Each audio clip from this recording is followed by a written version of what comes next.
momento, para um novo país que nós queremos. No futuro, quando os historiadores, daqui a muitas décadas, escreverem o que aconteceu, o que se passou durante o período Lula-Dilma e essa disruptura que nós estamos vivendo agora, vai ter que ter um capítulo dedicado à mídia e à imprensa. A mídia, a imprensa, eu não digo de forma generalizada, porque você sempre tem exceções, você sempre tem bons veículos e bons profissionais comprometidos com a verdade.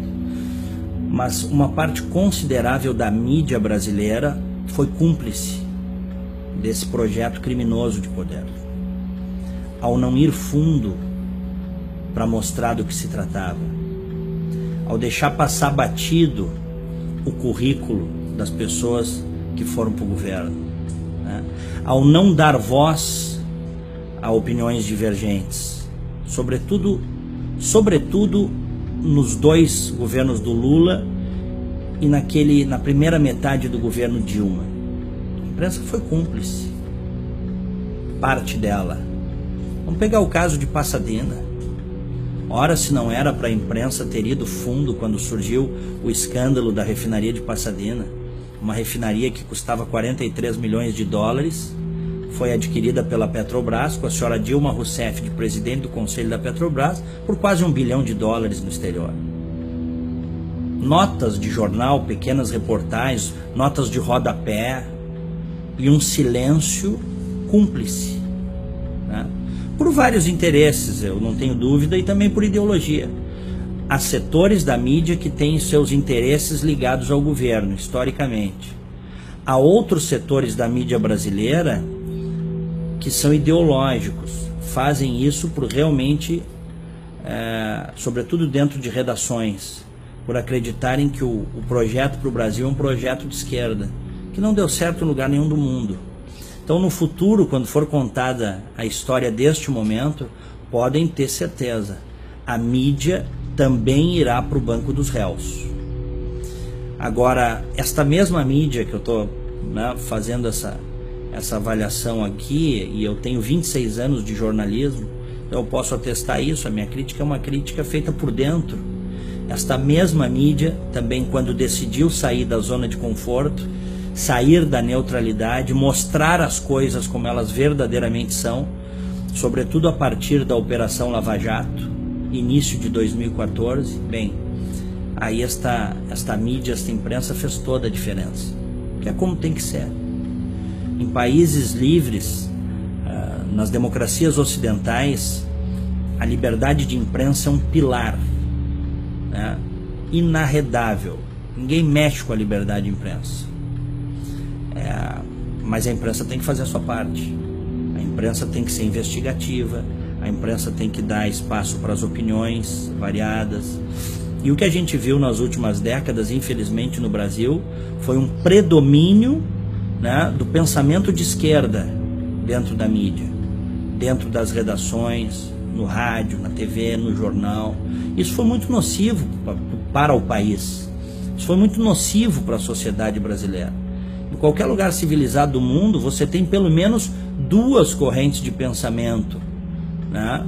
Você tem a esquerda e você tem os conservadores. Varia de acordo, evidentemente, com as idiosincrasias regionais, mas em regra é isso. No Brasil houve um momento, sobretudo, né, nesses últimos 15 anos, diria até um pouco mais, porque se a gente pegar Fernando Henrique Cardoso, ele também é um homem de esquerda, né? Com posições modernas em algumas áreas, mas posições absolutamente retrógradas em outras áreas. Se a gente parar para pensar, nós temos aí um predomínio de quase 25 anos da esquerda no governo brasileiro, um quarto de século no poder.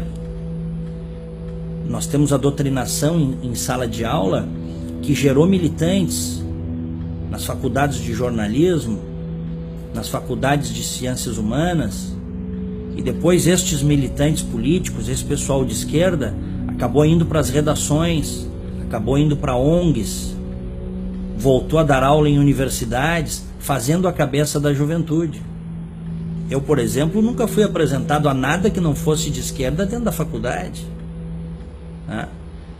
Eu fui descobrir que havia, por exemplo, um Edmund Burke, um Olavo de Carvalho,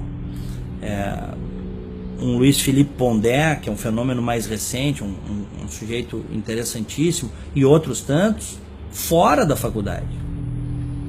A faculdade brasileira, a universidade brasileira, ela infelizmente, como ela está constituída nas últimas décadas, ela existe para formar militância, principalmente na área de humanas, para formar militância de esquerda. A universidade brasileira, ela está na linha do não pensar. É proibido a contraposição de ideias. Eu tenho ficado muito impressionado porque isso começa a mudar. Essa é a minha impressão positiva. Hoje nós já temos grupos de pensamento liberal dentro das universidades brasileiras que estão dispostos, apesar de todos os esforços dos professores e das próprias reitorias, estão dispostos a mudar esse jogo, a contar uma outra história, né? A dizer que, enfim, se você teve um Marx, você teve um Mises. Se você teve um Lenin, você teve um Churchill, né? Se você tem um Rousseau, se você teve um Rousseau, se houve um Rousseau, houve também um Edmund Burke. Essa é a disruptura que nós estamos vivendo, mas infelizmente eu vejo ainda como problemática a academia brasileira. As universidades brasileiras, elas são excludentes e elas, sobretudo na área de humanas, elas cerceiam o livre pensar. Isso é muito ruim para o país. Isso é péssimo para o país.